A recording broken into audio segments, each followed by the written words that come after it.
남자이든 여자이든을 떠나서 개인의 실력과 능력과 노력이 있으면 무엇이든지 자신이 원하는 것을 얻어낼 수 있는 사회, 그리고 정치계도 마찬가지고요. 그렇게 될 수 있다라고 저는 생각합니다. 그리고 그런 사회에 살고 있다고 생각합니다.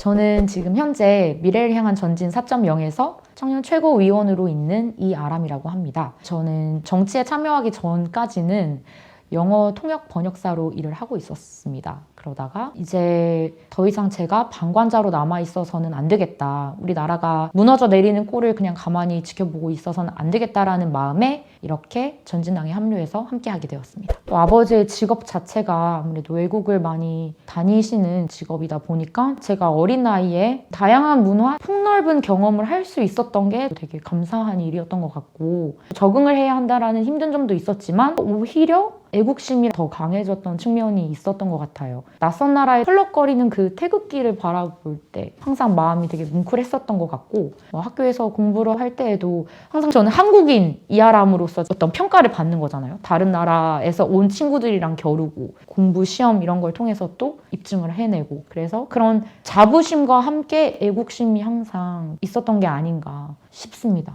아랍의 봄이 있을 때, 그때는 이제 사실 제가 대학생일 때 이집트에 아버지께서 계셨어요. 그래서 그때 이집트에 갔는데 하필 딱 그때 아랍의 봄이 이집트로 번진 거죠. 타흐릴 광장에서 사람들이 막 모여서 역사적인 일들이 일어나고 있는 그 순간에 아버지께서 또 일을 하러 가셨었는데 연락이 안 되는 거예요. 그래서 그때 당시 엄청 무서웠죠. 그래서 지금 우리나라에서 벌어지는 현재 이런 일들과 지금 홍콩에서 일어나고 있는 자유를 위한 투쟁, 그런 걸 보면 그때의 기억도 겹쳐서 떠올라요. 매우 폭력적이고 자유를 위해서 내가 내 피를 흘리더라도 이걸 내가 지킨다라고 하면서 싸우고 있는데, 우리나라도 피를 흘리고 있지는 않지만 사실은 이게 피를 흘리면서라도 지금은 보호해야 하는 그런 시점에 와 있지 않나 라는 생각이 되게 많이 듭니다. 암암리에 진행되고 있는 자유를 위한 사투라고 해야 될까요? 저는 지금 그 전쟁에 참여를 하고 있는 것 같아요. 매일매일 준비가 덜 돼 있는 상황인 것 같아요. 시민의식이라든지 문화라든지 그런 것들이 아랍의 봄도 사람들이 자유민주주의라는 걸 받아들일 수 있는 그런 단계에 도달하지 못한 거죠. 근데 우리나라도 마찬가지였다고 생각을 해요. 그 민주화 운동이 일어났을 때에, 그리고 그 이후로도 민주화를 외쳤지만 사실은 진정한 의미에서의 자유민주화가 무엇인지 모르고, 그렇기 때문에 그것이 제대로 구현될 줄 몰랐던 거죠. 그게 지금까지 쭉 이어져 왔기 때문에 지금 정권을 가진 그 민주화 세력이라고 말하는 사람들이 결국에는 제대로 된 자유민주주의를 구현하지 못하고 자기들이 그토록 반대하면서 외쳤던 전체주의, 독재 이런 걸 본인들이 지금 자행하고 있는 거잖아요. 물론 그 당시에 민주화를 외쳤다라고 하는 것 자체로도 저는 의미는 있었다라고 생각을 해요. 그분들이 그런 독재에 맞서서 싸웠다는 것 자체를 부정하는 건 아니지만, 본인들이 지금에 와서 하는 행태는 그 자유민주주의라고 하는 것을 올바로 깨닫고 있지 못했고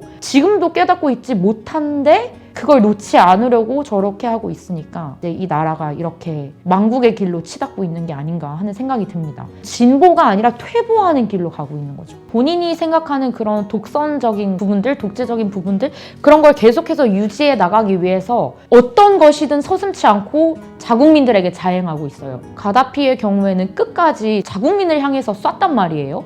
총알을 난사하고 죽이고 본인의 국민들한테. 근데 지금 문재인 대통령도 마찬가지라고 생각을 해요. 본인이 그토록 지난 정권을 그렇게 욕하고 비난하면서 자기는 국민 한 사람 한 사람을 위한 그런 대통령이 되겠다라고 말을 했잖아요. 근데 지금 하는 것을 보면 반대파는 무슨 본인이 뭐 가다피나 김정은이 된 마냥 다 적폐로 몰아서 숙청하고, 자기가 원하는 한쪽 방향을 지지하는 사람들만 오, 내 사람들 이러면서 끝까지 끌고 가고, 나머지는 목소리도 아닌 것처럼 치부하고 완전 반쪽짜리 대통령을 하고 있는 거죠. 자기네들의 기득권만을 유지하기 위해서 국민들에게 해가 되는 것들도 서슴지 않고 그냥 편들어주기만 하고 있어요. 뗐으면 다 해주고. 다르지 않다고 봅니다. 새로운 세력이 등장해야 된다는 생각이 계속해서 들었습니다. 왜냐면 저 역시나도 솔직히 말씀드리면 이렇게 정치에 관심을 가지고 이렇게 유심히 들여다보게 된 지가 오래되지 않았어요. 어떻게 보면 그 전까지는 저도 제 개인의 어떤 발전이라든지 또 제 앞가림 소위 하기에 하루하루 열심히 살았었고 또 그렇게 하면서 정치에 관심을 가지지 않아도 충분히 괜찮았던 거였던 거죠. 어떻게 보면. 그런데 제가 심지어 그렇게 관심을 갖지 않고 살고 있었을 때에도 한국당은 잘못되었다, 보수 세력은 잘못되었다라는 인식이 저에게 있었어요. 물론 저는 보수였어요. 제 생각에 제가 인식을 하지 못했지만 어떤 자유의 가치라든지 아니면 개인의 재산권, 개인의 권리 보호, 점진적인 어떤 개혁, 발전 이런 것들을 추구한다는 거에 있어서는 이제 저는 보수였던 거죠. 그리고 내 인생은 내가 개척해 나간다. 자신의 이런 자율권 이런 것들을 매우 중요하게 저는 생각을 했거든요. 그런데 이렇게 저는 뼛속 깊이 일했는데도 불구하고 한국당은 싫었어요. 그리고 민주당은 이제는 당연히 완전히 절대 안 되는 정당이죠. 그러니까 이런 모습을 바라보면서 제가 생각하기에 그러면 기존의 한국당의 문제가 무엇이었냐. 다들 말하는 웰빙 정당, 귀족 정당, 기득권, 권위주의적 이런 문제가 있었다고 봐요. 그리고 보수가 보수답지 못했다라는 거가 가장 큰 문제가 아니었을까 싶습니다. 왜냐하면 보수라는 가치가 정말 매력적인 가치이고 자유를 중시하지 않는 사람이 어디 있겠습니까? 개인의 능력, 개인의 노력으로 내가 일군 부를 내가 지킨다. 이거에 반대하는 사람이 어디 있겠어요? 없어요. 그런데 이게 매력적으로 다가오지 못한다. 이건 그 메시지를 전달하는 메신저에 문제가 있었다라는 거예요. 그러면 메신저가 그 메시지를 정말 더 효과적으로 정말 국민들에게 다가갈 수 있는 그런 입맛에 맞게, 눈높이에 맞게 탁 전달할 수 있는 사람들이 이제는 나와줘야 되는 거죠. 기존에 실패를 했으니까 그거에 대한 책임을 지시고 또 그걸 잘할 수 있는 사람들을 많이 올려주시는 그렇게 보수의 가치에 맞게 하는 게 맞다고 봐요. 그래서 저는 전진당에 합류를 했던 거고 앞으로도 그런 역할들을 전진당이 계속해서 해 나갔으면 좋겠습니다. 민간 기업이 좀 더 많아져야 되고 또 민간 기업이 실질적으로 일자리를 창출해내는 곳이잖아요. 일자리를 창출하는 게 정부가 아니잖아요. 그건 세금으로 지탱이 되는 것이기 때문에 지속 가능하지도 않고요. 그러려면 일자리가 많아져야 되는데 지금은 반대로 기업들을 계속해서 규제하면서 세금 올리고 또 그러면서 공무원, 공공부문만 막 확충을 하고 있어요. 이거는 지속 가능한 발전 모델이 아닌 거죠. 그런데 일자리는 줄어들고 있으니까 이제 청년들은 그렇게 고스란히 공무원 쪽으로 가게 되는 거예요. 본인이 좋아서 가는 것도 아니고 그냥 여기에 이렇게 갈 수밖에 없으니까. 최근에는 대기업에서 공채 자체를 안 뽑는다는 거예요. 그러면 내가 아무리 죽어라고 열심히 노력을 해서 스펙을 쌓고 뭘 해도 들어갈 수 있는 문 자체가 없어져 버리는 거예요. 근데 또 이 문이 없어지는 데에는 이런 정책들도 있겠지만 또 노조가 있죠. 우리가 왜 귀족 노조라고 비판을 합니까? 억대 연봉을 받으면서 계속해서 근로시간만 줄이고 일을 안 하는 그런 방향으로만 가잖아요. 그리고 다른 데에 좀 더 좋은 곳에 경쟁력 있는 곳에 가서 공장을 열려고 하면 그거 못 열게 막아버리고 거기다 이 노조 안에서 일자리 세습하고 대물림하고 자기네들 아는 사람들만 뽑아내고 그러니까 아예 뽑을 수 있는 일자리 자체가 없어지는 거예요. 노조의 본래 의미는 노동자의 권리를 보호하는 거잖아요. 그러면 그거는 오히려 직무기술서에 나와 있지 않은 부당한 것들을 상사가 요구했을 때 노동자가 어쩔 수 없이 해야 되는 그런 부조리를 그런 거에 있어서의 노동자의 권리를 보호하는 게 노조의 역할이지 그렇게 일 안 하고 어떻게 하면 내가 최대한 뽑아먹고 기업의 경쟁력을 약화시킬까 기업을 어떻게 하면 저 운영자들을 다 때려 잡아버릴까 이런 걸 고민하는 게 노조가 아니거든요. 가장 큰 문제점은 저는 여기에 있다고 봐요. 근데 본인들을 지지해주는 세력이고 본인들의 가장 핵심이 되는 세력이 노조이기 때문에 가만히 놔두는 거잖아요. 국회 담벼락 때려 부수고 기업의 임원을 폭행을 해서 난리가 나도 전혀 처벌을 받지 않고 있어요. 이런 부분들이 저는 매우 잘못됐다라고 생각을 합니다. 일을 안 하고 돈을 그냥 무료로 준다. 돈을 그냥 공짜로 나눠준다. 너는 너 자체로 소중하니까 아무것도 하지 마라. 근데 사실 그거는 너가 소중하다라는 거를 말해주는 게 아니에요. 물론 이 사회가 정말 살아가기 힘들고 각박하고 어려운 그런 현실에 부딪힐 수밖에 없는 상황들도 생깁니다. 당신은 힘들 수 있어요. 물론 많이 상처를 받았을 수 있지만 괜찮아요. 슬퍼하세요. 아파하세요. 거기까지는 좋아요. 아파하세요. 아무것도 하지 마세요. 우리가 다 해줄게요. 우리가 돈 줄게요. 푼돈 주고 노예로 길들여 줄 테니까 그냥 가만히 앉아있고 우리가 떠주는 이 푼돈 이거 받아 챙기시고 계속 우리 뽑아주세요. 계속 푼돈 줄게요. 이게 아니라 아파해도 돼요. 힘들어 할 수 있어요. 하지만 이걸 극복해낼 수 있는 힘도 당신 안에 있어요. 당신은 할 수 있습니다. 당신은 그만큼 존귀하고 소중하고 능력이 있는 존재이기 때문에 당신이 잘할 수 있는 걸 찾으세요. 우리가 적극적으로 할 수 있게 해줄게요. 이게 맞는 거거든요. 왜냐면 그 안에 힘은 그 사람에게 있어요. 그런 부분들을 최대한 끌어낼 수 있는 정말 다양하고 다채로운 그런 정책들을 고안을 해서 자유롭게 활기칠 수 있게 해주는 거예요. 사실 뭐 이런 거에 있어서 뭐 정책들을 꼭 고안할 필요도 없어요. 그냥 마음대로 하시고 그렇게 할 수 있게 오히려 규제를 풀고 힘들어서 떨어졌을 때 걱정하지 않고 다시 재도전할 수 있도록 언제든지 재교육, 재투자 이런 게 가능한 그런 안정적인 시스템을 마련을 해주는 게 바로 정부의 역할이라고 생각을 합니다. 틀을 만들어주는 거예요. 판을 깔아주고 그 위에서 자유롭게 뛰놀 수 있게 그리고 그럴 수 있는 힘을 주는 거죠. 굉장히 눈물도 없을 것 같아요. 아니에요. 저 눈물 많아요. 개인적으로 매우 여리고 감수성 풍부한 여성입니다. 네. 내 인생은 내가 개척한다. 이게 제 좌우명이고요. 그 전에 또 하나가 있다면 안 되면 되게 하라. 네, 이게 제 좌우명입니다. 저희 집이 한번 좀 위기를 맞이해서 좀 경제적으로 좀 힘들었던 때가 있어요. 제가 이제 초등학교 6학년 IMF 그 당시였는데 이제 그때 제가 장녀였거든요. 근데 저는 좀 장녀이자 장남이다. 너는 우리 집의 기둥이니까 우리 집이 망하면 네가 이렇게 세워야 한다라는 엄명을 받으면서 자랐습니다. 항상.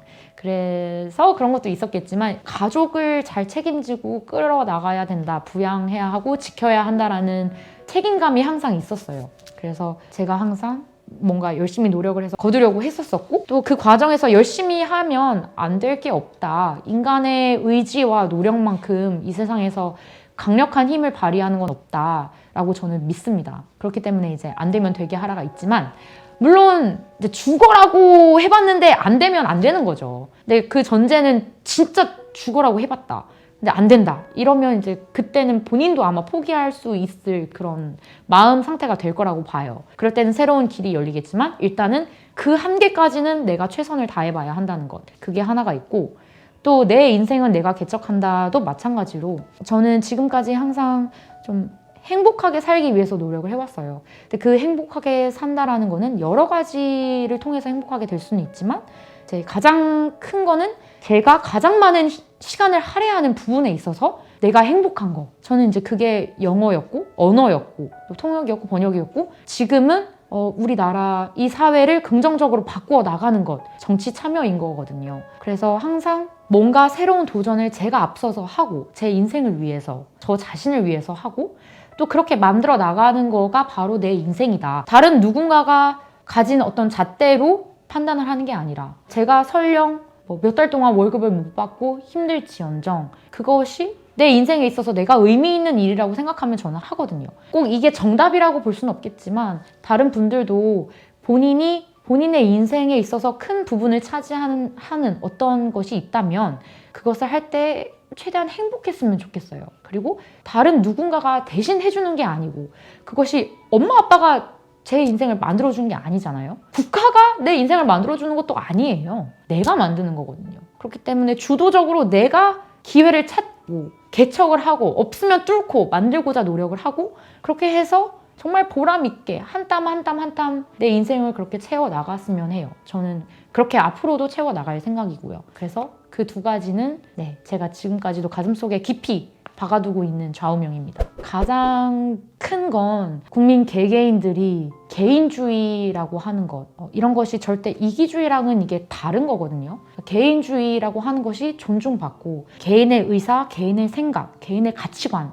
이런 것들이 존중을 받아서 좀 더 내가 살고 싶은 삶을 주체적으로 자유롭게 살 수 있었으면 좋겠어요. 저는 1차적으로 그런 사회가 형성이 되고 또 그런 시민의식이 깔리게 되는 그런 날이 오기를 바라고 내가 소중한 것처럼 내 주위의 사람들도 소중한 거잖아요. 그러니까 조금이라도 그런 사람들에게 진짜 마음으로 우러나서 베풀 수 있는 그런 따뜻한 사회 그런 사회가 됐으면 좋겠습니다. 제가 여성 정치인으로서 이렇게 나서게 된 이유는 정치라고 하는 것이 우리 국민들의 행복이나 국가 발전에 정말 큰 영향을 미치잖아요. 근데 이런 부분들을 이제 아직까지도 많은 청년분들이 깨닫지 못하고 있다는 거에 대해서 좀 마음이 많이 아파요. 그리고 여성들에 있어서 특히 마찬가지예요. 여성들의 경우에는 솔직히 말씀드리면 아직까지 정치에 무관심한 분들이 많이 계시거든요. 저조차도 그랬었고요. 근데 여성들이 그래서 지금 진보라고 하는 사람들을 이렇게 지지하게 되는 게 약간의 어떤 피해 의식이 조금은 아직은 남아 있어서가 아닐까 싶어요. 왜냐면 지금까지 사실 남성 우월주의의 사회였잖아요. 남성이 좀 더 주도하는 그런 사회였고, 그게 꽤 오랜 기간 그래 왔었고, 하지만 그것이 지금 변화가 많이 되고 있잖아요. 여성분들도 이제는 사회 진출을 많이 한단 말이에요.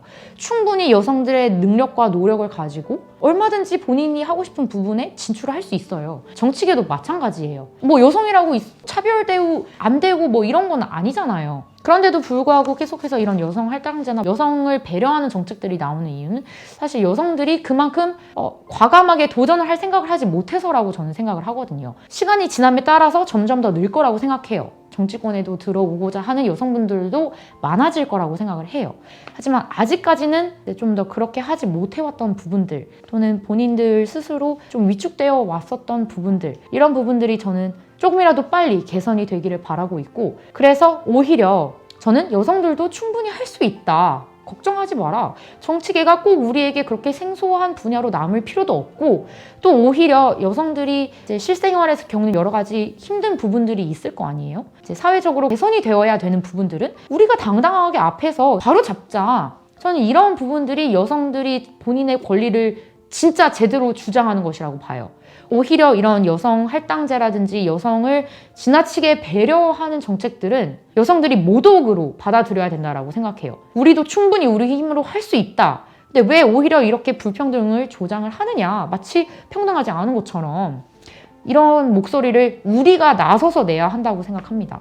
그래서 저는 그런 역할을 제가 앞서서 더 많이 하면서 더 많이 알릴 수 있도록, 그리고 더 많은 분들에게 정치가 전혀 어려운 것이 아니라 우리도 충분히 관심을 가지고 뛰어들 수 있는 분야다. 이런 것들을 좀 알리고 싶습니다. 이현주 의원님께서 내세우시는 가치들과 함께 전진당에서 내세우는 비전, 그것들에 동의하기 때문에, 그리고 그런 가치들, 그런 정책들, 이념, 정신, 이런 것들이 실현이 돼야 우리나라가 미래로 나아갈 수 있을 거라고 생각을 합니다. 그렇게 믿고 있기 때문에 여기에서 기쁜 마음으로, 그리고 강인한 정신으로 출발을 하고자 합니다. 앞으로 제가 지금까지 말씀드렸던 모든 것들에 있어 한치의 부끄러움 없는 그런 사람으로, 오로지 제 옆에 있는 한 분 한 분 나아가서 공동체, 우리 나라 국민들을 위해서 건설적인 방향으로 나아갈 수 있도록 제가 가진 모든 것을 다 바치도록 하겠습니다. 그리고 국민 개개인들의 삶에 있어서 필요한 민생 정책들을 최대한 많이 발굴을 해서 최대한 많이 실현이 될 수 있도록, 또 함께 실현해 나갈 수 있도록 저를 믿고 저에게 응원을 해주시고 지지를 해주시는 한 분 한 분의 마음을 정말 감사하게 받아들이면서 그분들을 위해서 그 감사한 마음에 보답을 드린다는 마음으로 제가 할 수 있는 일들을 하도록 하겠습니다. 앞으로도 계속해서 지켜봐 주시고, 또 잘 못한다 싶을 때에는 언제든지 따끔한 충고와 일침 날려주시고, 또 응원과 지지 부탁드립니다. 감사합니다. 미래를 향한 전진, 우리가 시작한다. 전진 4.0 화이팅!